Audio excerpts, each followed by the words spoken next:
Muy buenas noches, tengan todos ustedes, sean bienvenidos a un programa más de En Contexto, un programa que presenta temas de interés público y en esta ocasión, bueno, vamos a continuar con una discusión sobre lo que sería el federalismo y la relación entre los estados, los municipios, la federación, si es que debería de ser así o no. La semana anterior estuvimos hablando de estos temas, pero me gustaría más el día de hoy pedirles a nuestros invitados que ahora presento una visión desde los estados hacia el centro, digamos, ¿no?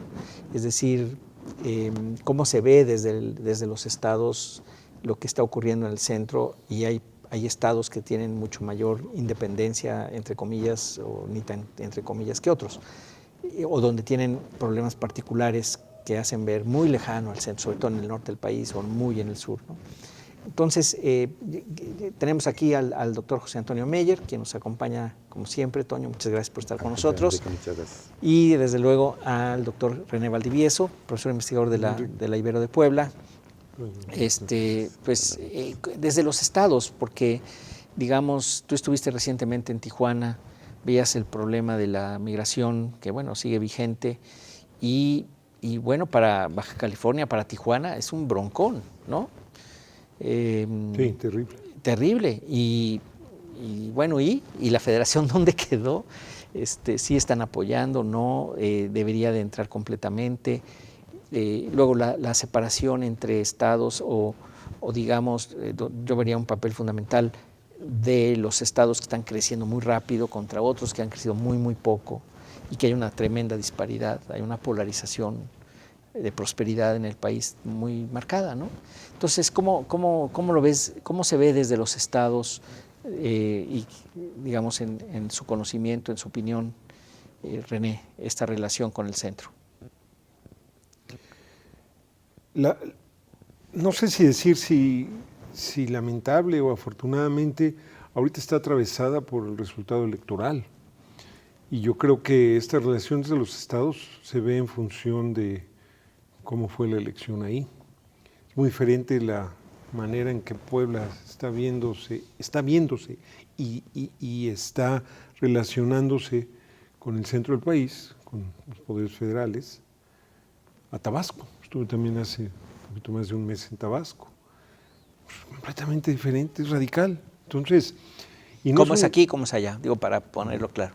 Allá están felices, sienten un ir y venir y un fluir sin problema.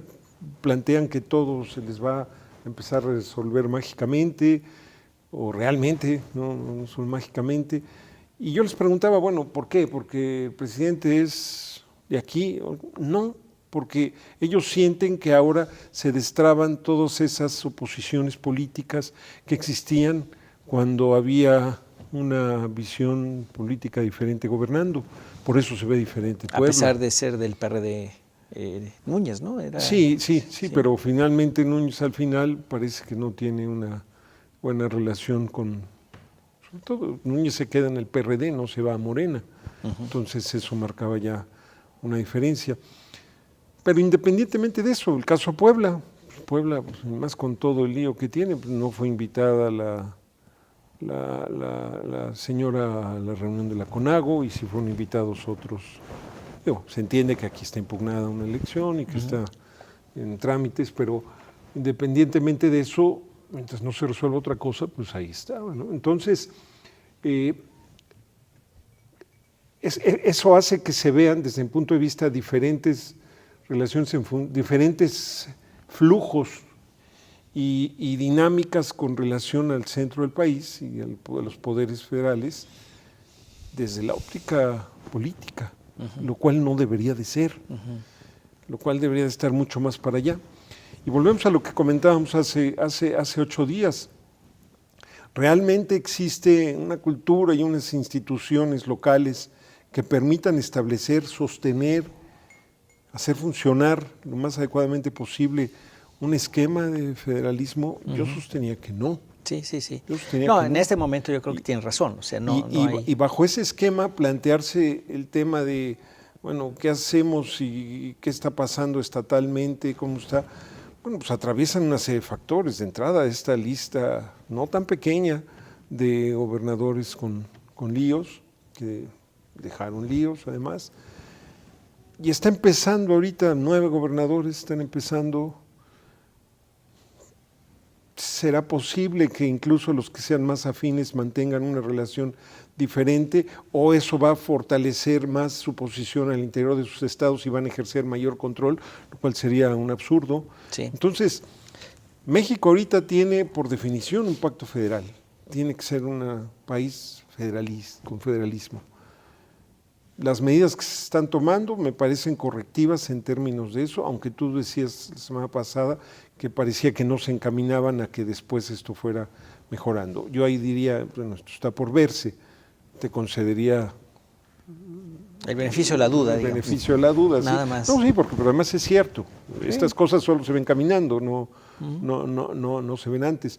Yo aspiraría a que realmente esto permitiera hacer una buena, limpia, donde haya que hacer, y permitiera, y esto yo creo que se va a llevar un tiempo en que se sucedan las elecciones intermedias en los estados, los que no tuvieron este año, me refiero específicamente de diputados, para ver si los congresos se modifican.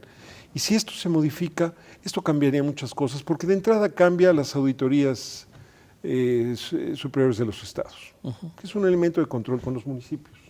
Ahí está, me parece que es un asunto fundamental, lo hemos visto, lo estamos viendo. Y esto sería parte de qué tanto en el centro del desarrollo del federalismo, en las entidades, se avanza, y eso es específicamente el caso del municipio. Vuelvo al tema del municipio, ¿no? Entonces, resumo, está atravesado por razones políticas ahorita.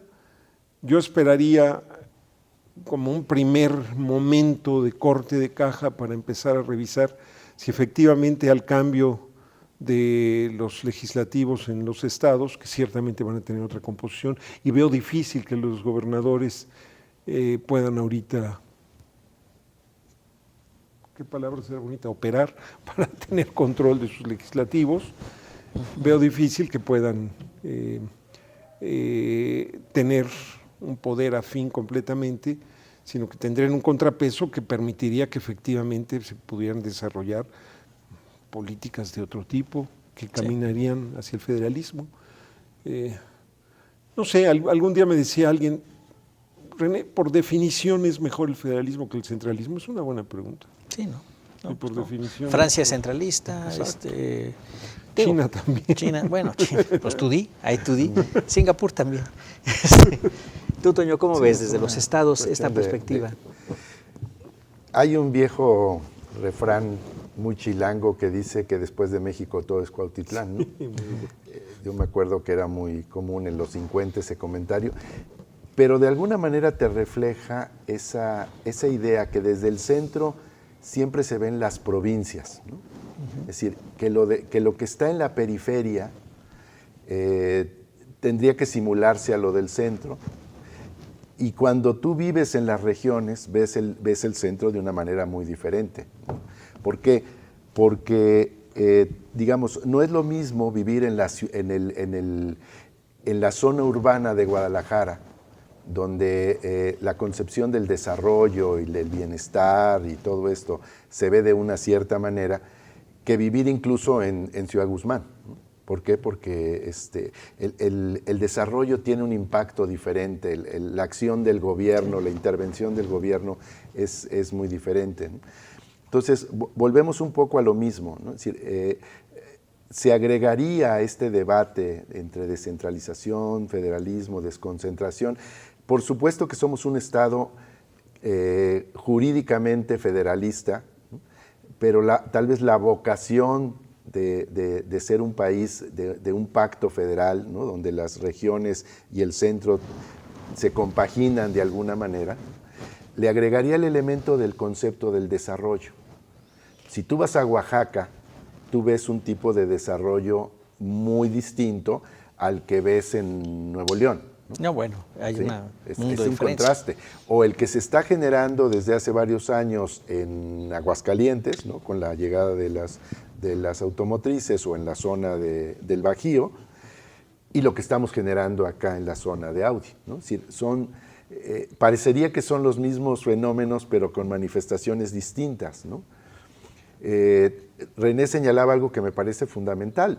Si tú vas a Tabasco ahorita, el hecho de que vayan a tener una refinería en Dos Bocas, en Paraíso, que es un lugar abandonado históricamente, ¿no? Pues obviamente va a ser así como que eso nunca había pasado aquí, ¿no? O lo que va a pasar con el Tren Maya, en ciudades donde prácticamente no ha llegado la mano del gobierno federal en muchos años, pues sí, va a ser un impacto, ¿no? Entonces creo que ahí vuelve nuevamente el aspecto de necesitamos hacer una discusión fuerte a nivel político, a nivel técnico, a nivel institucional, que nos lleve de alguna manera a ver cuáles son las vocaciones que necesitamos desarrollar en este país para poder realmente amalgamar esta plurinacionalidad que tenemos, ¿no? Decía hace unas semanas el doctor Miguel Barkin, que vino aquí a la universidad, decía,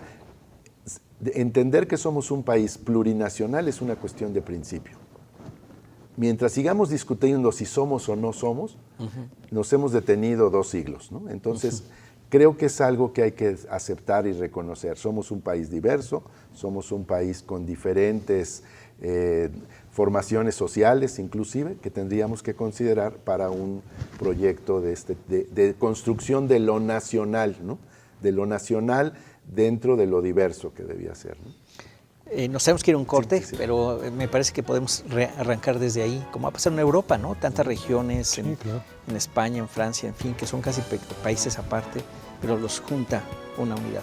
Regresamos, estamos en contexto con ustedes, volvemos en un momento.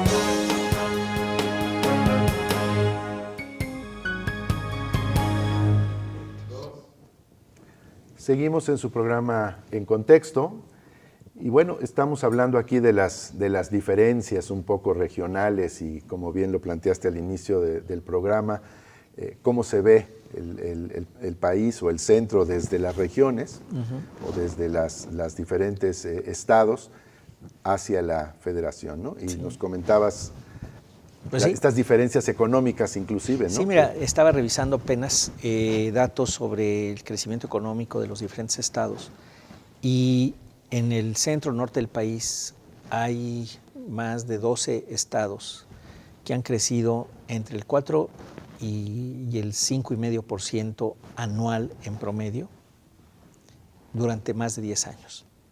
En los últimos 10 años, 12 años ya para estas fechas. Entonces estás hablando de economías que han crecido pues como México creció en los años 40, 50, ¿no? Al 5%. Y por el otro lado, otros estados, sobre todo en el sureste, sobre todo Guerrero, Chiapas, Oaxaca, Quintana Roo no, porque ahí la parte de Cancún le ha beneficiado muchísimo, en menor medida Campeche y también en menor medida Veracruz también es bastante atrasado en muchas cosas, ¿no? Y ahí el crecimiento ha sido prácticamente de cero. Y por eso es que el promedio nacional anda en el 2,5 o por ahí, ¿no? Sí, claro. La Ciudad de México está por ahí, Puebla está más o menos a la mitad, o sea, en el promedio.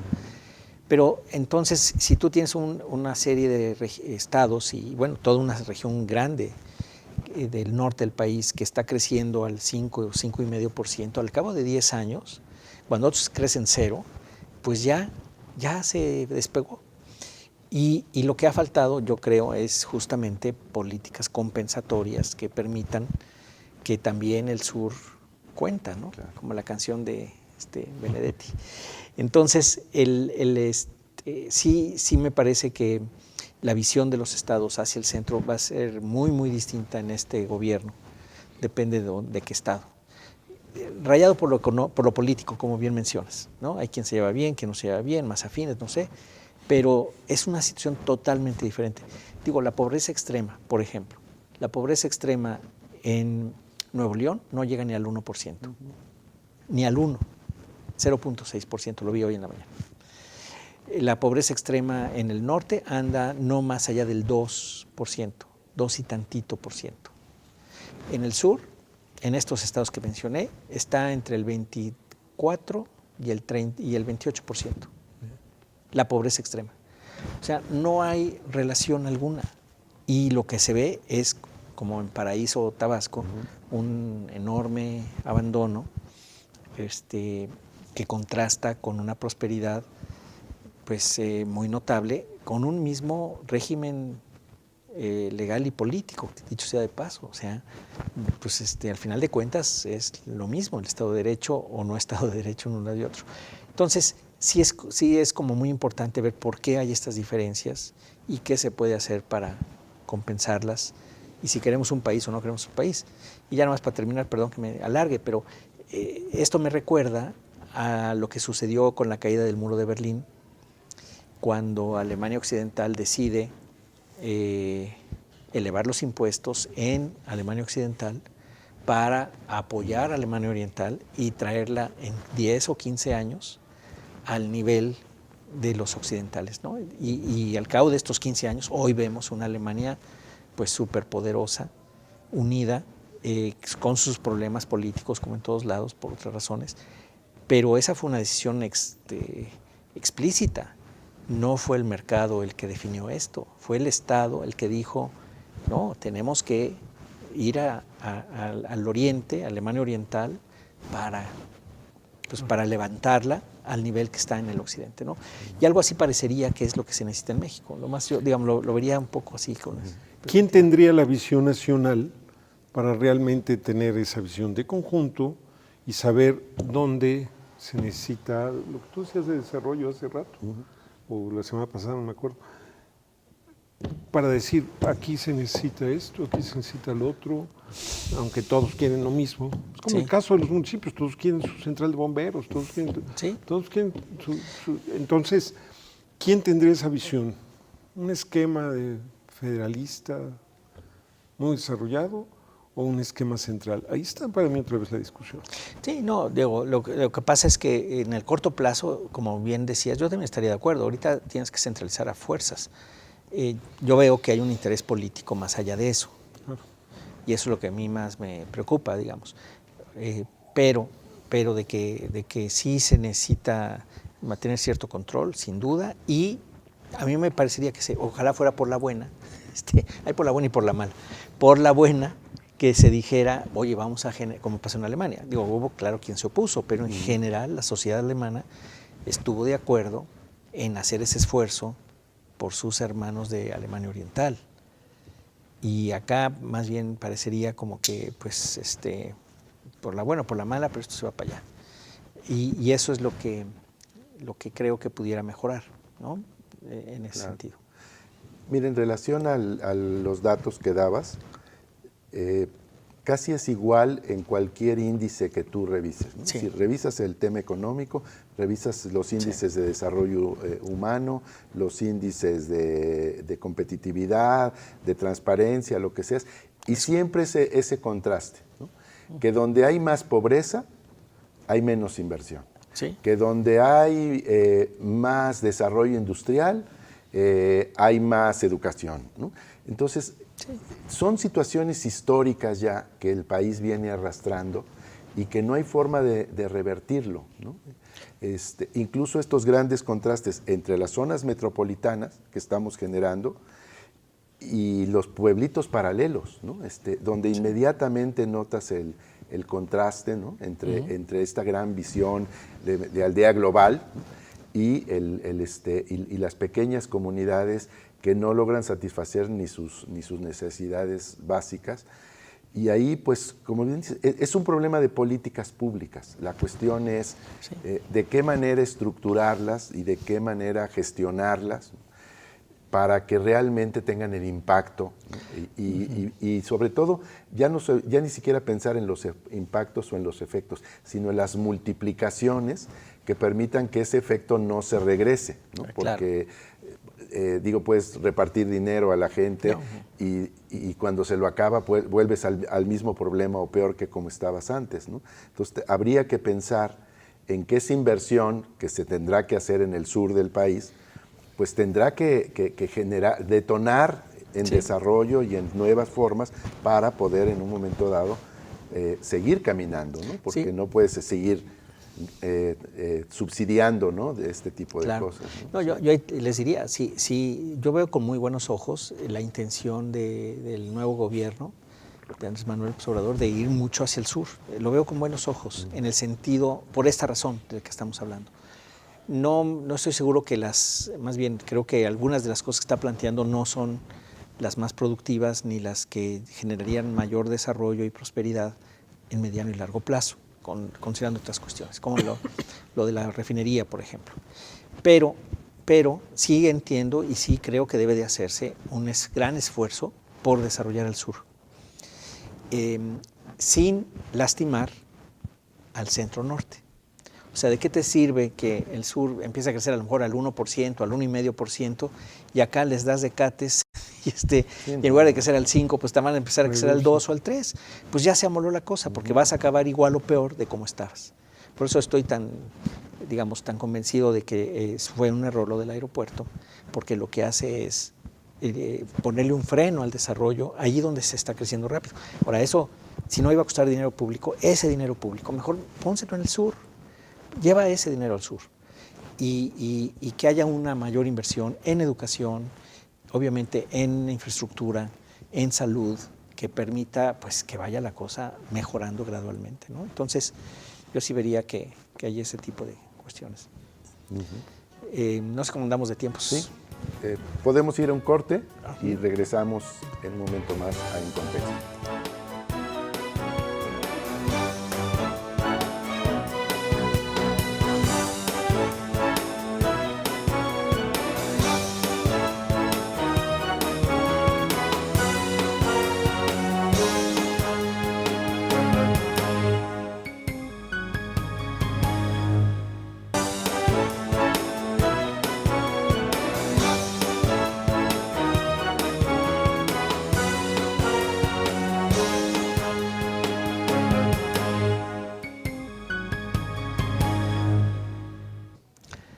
Muchas gracias por seguir con nosotros. Estamos en su programa En Contexto.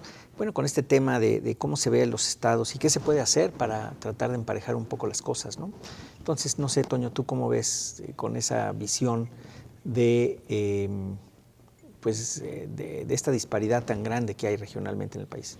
Sí, mira, les quería yo comentar, no deja de ser más que una anécdota. Una de las propuestas del nuevo presidente de unir el Istmo de Tehuantepec, tratar de lograr ese enlace entre el Pacífico y el Atlántico a través de una red ferroviaria.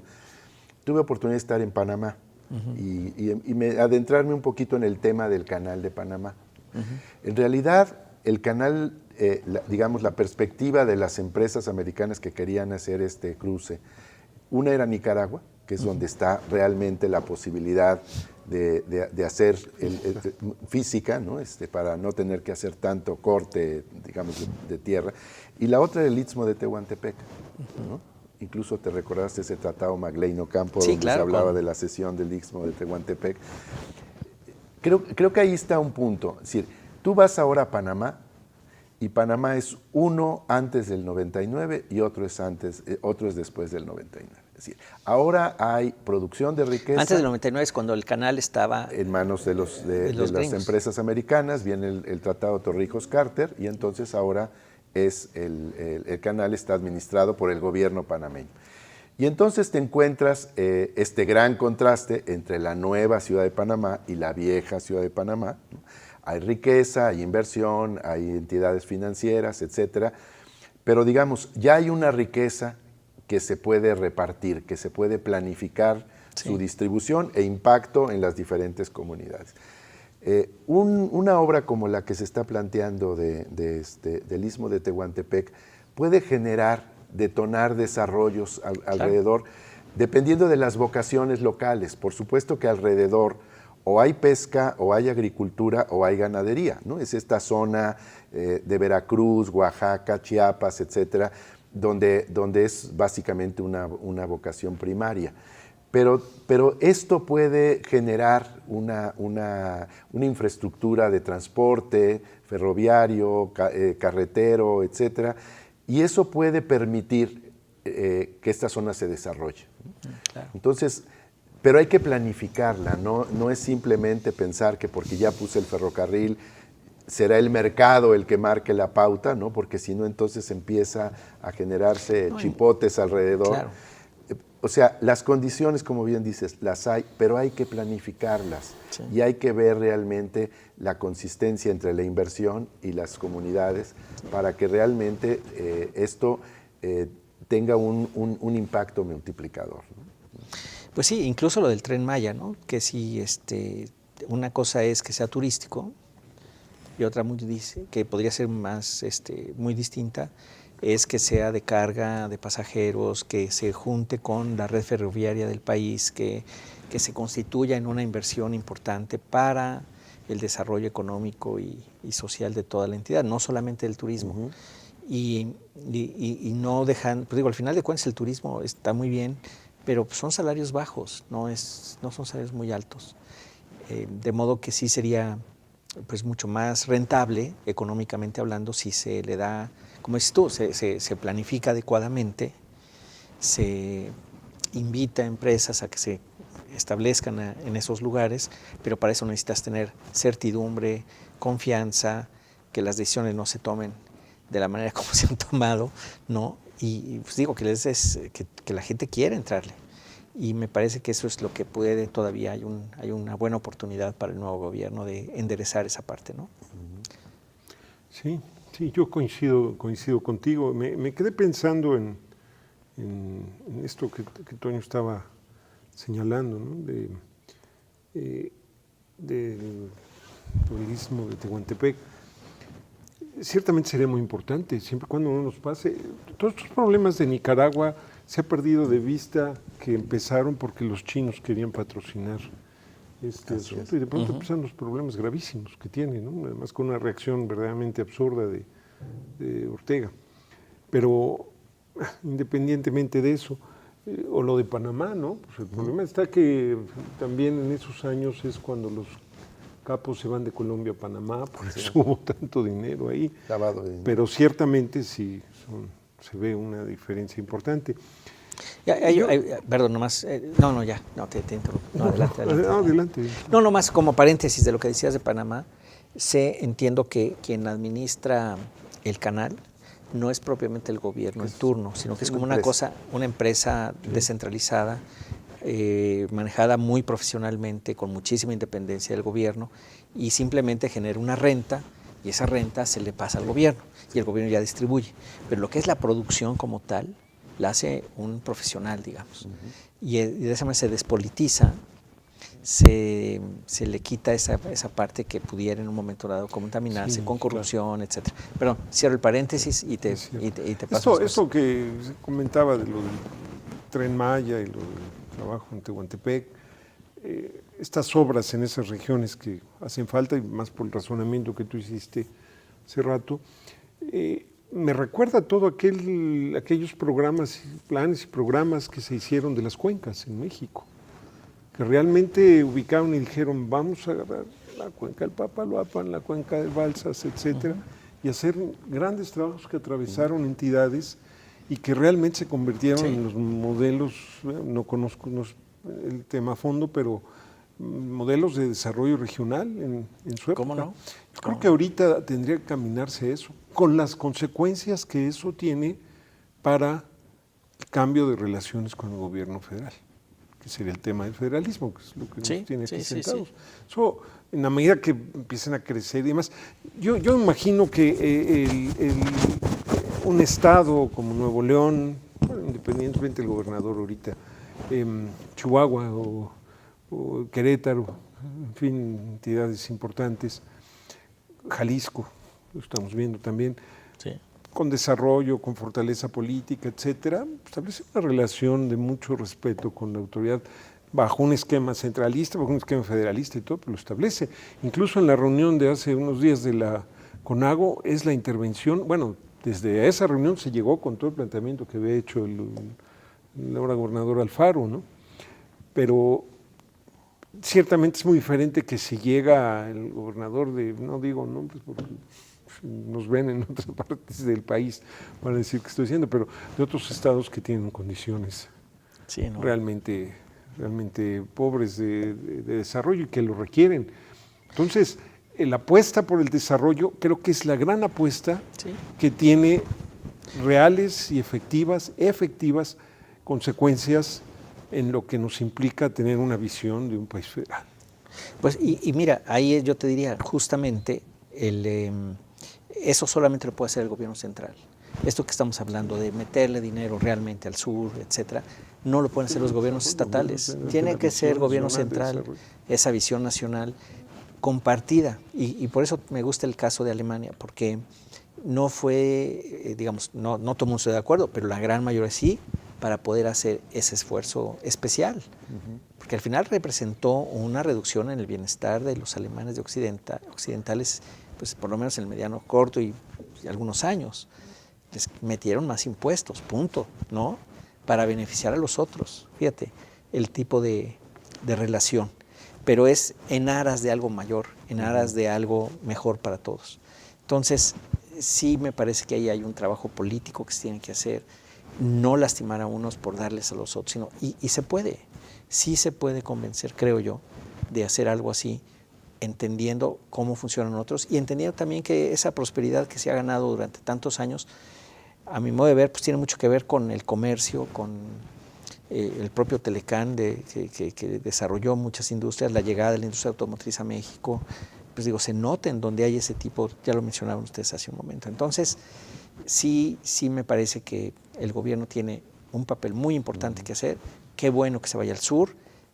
Yo lo que diría es simplemente convence a todo mundo de que hay que hacerlo, por un lado, y no lastimes el crecimiento económico del resto, porque si no, no va a haber con qué ayudar a los de acá. Ese sería mi punto. Mira, yo no me considero un López Obradorista, pero creo que a veces hay cosas que se están planteando que tienen una significación importante si son bien implementadas. Así como te señalo esto, se señalaba en el plan de los 100 puntos que esta es una forma de contener la migración. Claro, por supuesto.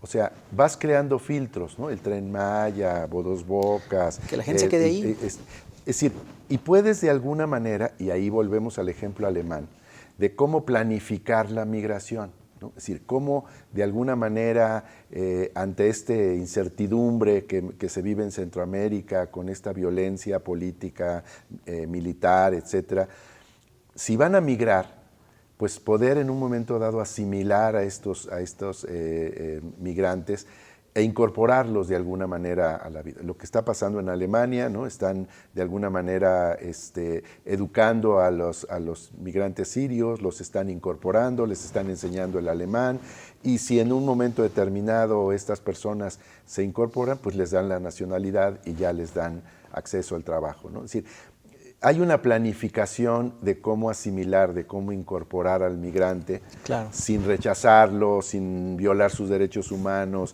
sin generar una confrontación racial, ¿no? En un país que, bueno, históricamente trae una lacra histórica, ¿no? Pero algo así pasó en Tijuana con los haitianos. Sí, así es, cómo los asimilaron. Totalmente incorporados.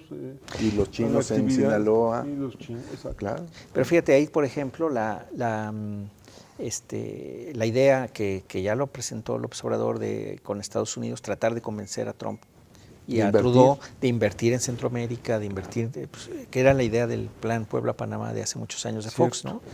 Que lamentablemente pues no fructificó, porque al final faltaron dineros y interés político y voluntad.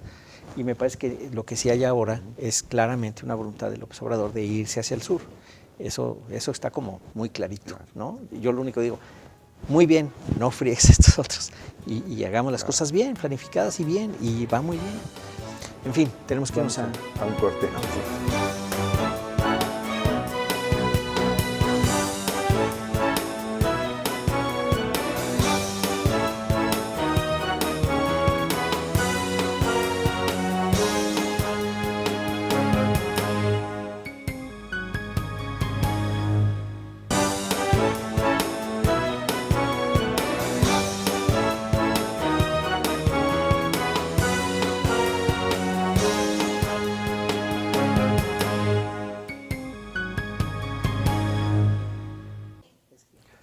Seguimos también la en población. su programa En Contexto, estamos hablando de federalismo, centralismo, y bueno, hemos ido poniendo aquí algunos ejemplos, ¿no? Pero trataríamos un poco de ir cerrando el tema para poder de alguna manera, pues, si no sacar unas conclusiones, pues tratar de No, yo creo que sí hay conclusiones. Sí. de plantear, ¿no? Algún acercamiento sobre esto. René.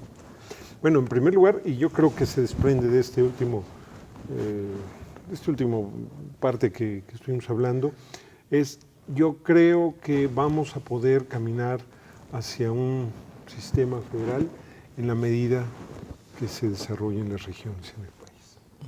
Yo creo que eso las pondrá en condiciones de poder hablar de tú a tú, por decirlo, permítanme esta expresión, de tú a tú con el resto del país, que es una parte importante, hablar con el resto del país y hablar con el Poder Federal. Yo creo que este es un punto central. 1, 2, creo que va a ser muy importante cómo se generan y cómo funcionan y operan los contrapesos institucionales en los estados.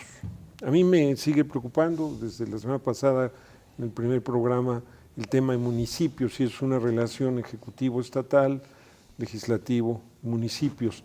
Si realmente los legislativos empiezan a funcionar como contrapesos, como vigilantes, como promotores de leyes y de mecanismos y de políticas, incluso si es que les correspondieran, para poder asegurar que ese derrame de recursos llegue y se opere bien, creo que ese nuevo arreglo institucional va a incidir de manera importante en el federalismo del país.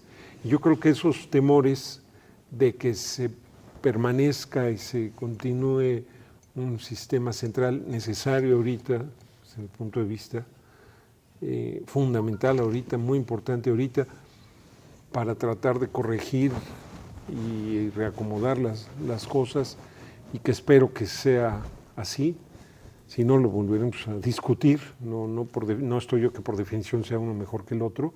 Yo creo que con ese arreglo institucional nuevo, creo que estaremos en condiciones de poder aventarnos a pensar en un mejor y buen futuro para el país.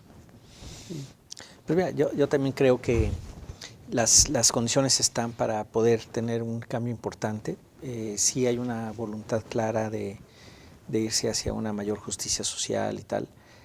Los caminos, las formas, la verdad, algunas me preocupan porque están quizás demasiado empapadas de lo político y de la idea de que pues no hay muchas otras voces, ¿no? Y en ese sentido, digamos, esa es la preocupación. Pero por el otro lado, hacía falta un cambio, que todos queríamos un cambio que se fuera hacia mayor justicia social, menos corrupción, o evitar la corrupción, erradicar la pobreza, los muertos, ¿no? La inseguridad. Ojalá y, digamos, otra vez, no es que yo esté en contra de que los militares estén ahorita en la calle, pues tienen que estar, porque la cosa está difícil, pero no me parece que sea la solución de mediano y largo plazo, porque entonces sí vamos a estar en manos de otra forma, y eso es, pues realmente es peligroso. Nunca ha funcionado así en el mundo. En fin, yo sí tengo mis problemas con eso, tal y como está planteado, no que estén los militares en este momento ahí con una seguridad jurídica necesaria que deben de tener. Pero por el otro lado, pues sí, vemos preocupación en ese sentido de avasallamiento político, digamos. De modo que la mesa está puesta, yo diría, para poder avanzar y crecer rápido, respetando ahora sí que respetando lo que están haciendo en otros lugares que están creciendo, no satanizar. Me parece que es un problema también de polarización y de satanización de cosas que no deberían de ser, porque al final, como ya se dijo, como Barkin, ¿no? Te decía, pues somos un país de muchas nacionalidades, por decir así, y la manera de avanzar es tolerándonos unos con otros y pensando en el bien de todos. Entonces, bueno, pues yo sí concluiría por ese lado, Toño. Claro. Y digamos, hemos hablado del gobierno federal, del gobierno estatal, los municipios. la ciudadanía también tiene que poner su parte, ¿no? Claro. Sí, yo creo que ahí el papel que debemos jugar los universitarios, las organizaciones de la sociedad civil, es muy importante para pues asumir el reto, ¿no? Es decir, Sí. tomarle la palabra a muchas de las ideas que se han expuesto durante la campaña o durante la toma de posesión y empezarles a dar sentido, ¿no? Porque hay cosas que sí son viables, hay otras que no, pero entonces empezarlas a documentar y a darles, meterlas en la agenda pública, en la discusión de los medios, ¿no? Como bien dices, sacar los temas que polarizan y mejor los temas que construyen, y de esa manera empezar pues a darle sentido a muchas de las cosas que se están planteando, ¿no? La inversión en las regiones, el desarrollo, la recuperación de ciertas zonas agropecuarias del país, que están ahí, que están en la necesidad latente, pero que desgraciadamente se habían dejado al margen de la agenda del gobierno, ¿no? Sí. Y como decía René, necesitamos un plan de desarrollo verdaderamente trascendental, ¿no? que incluso pase lo sexenal, Claro. para que entonces podamos planificar un proyecto de desarrollo de largo plazo, ¿no? Sí. O sea, nos hemos quejado mucho de que ya no hay proyecto nacional, se lo hemos dejado a los mercados o se lo hemos dejado a las organizaciones mundiales, ¿no? de comercio y de desarrollo. Pues es el momento también, ¿no? de tomar Pues sí, la ha palabra. habido intentos, ¿no? De la Visión 2030, creo que Fox o Calderón traía una de esas, pero no se institucionaliza. Entonces son al final ocurrencias bien intencionadas, pero que no se materializan como dices tú, en un mediano y largo plazo, y ahí es en donde pues todavía tenemos muchas carencias. La clase política pues quiere apañar, por decir, y no, pues no da mucho chance a que el resto de la sociedad pues participe y se meta y con voz y voto, ¿no? Y lo que hemos visto pues lamentablemente es que hay un problema de acceso al poder muy serio, a mi modo de ver. Hay un tema que ya no tocamos, sí, más adelante, y ojalá que estemos viendo mejores resultados, pero es el tema lo tocamos muy lateralmente, de la seguridad pública y de todo este tema de control por los gobernadores de la seguridad en los estados. Para nadie es secreto que los gobernadores negocian con los grupos criminales locales. Y yo creo que en la mesa estaba esa discusión. No queremos que se nos quite esta negociación y todo. En fin, como sea, yo sí deseo que en un programa que nos invites dentro de 3 años para que podamos hacer el balance de todo esto, hayamos visto que los índices de criminalidad y todo han disminuido. Sí. Porque ese creo que es el gran reto del país. Lleva 3 días este gobierno y van ya creo que 150 muertos, una cosa así. O llevaba 3 días, ahorita no sé cuántos más. La semana pasada llevaba 3 días y ya iban. Sí, es muy bueno, sí, yo estoy de acuerdo, es uno de los indicadores claves. Habrá que verlo. Y luego la forma, y junto con eso, cómo se reduce y cómo se institucionaliza una seguridad pública, pues, civil, porque te digo, el pasito después de ahí a cualquier otra cosa ya es muy chiquito. Sí. Es lo que pero también yo creo que no había condiciones para regresar al ejército. No, ahorita no, yo estoy de acuerdo. Tú lo dijiste, sí, ¿no? Ahorita no. El chiste es ver la salida, o sea, que haya un boletito de salida. Sí, pero eso tendrá que pasar forzosamente porque se empiezan a dar resultados, se empiezan a meter controles. Hay que ver también qué pasa con la legalización de las drogas, con esto que se está planteando, ya no solo nacionalmente, mundialmente. Y que Sí. Para variar, la estrategia anterior siempre, digamos, no funcionó. Y a veces esperemos que esta sí funcione, aunque pues tiene mucho de lo mismo, ¿no? Es lo malo.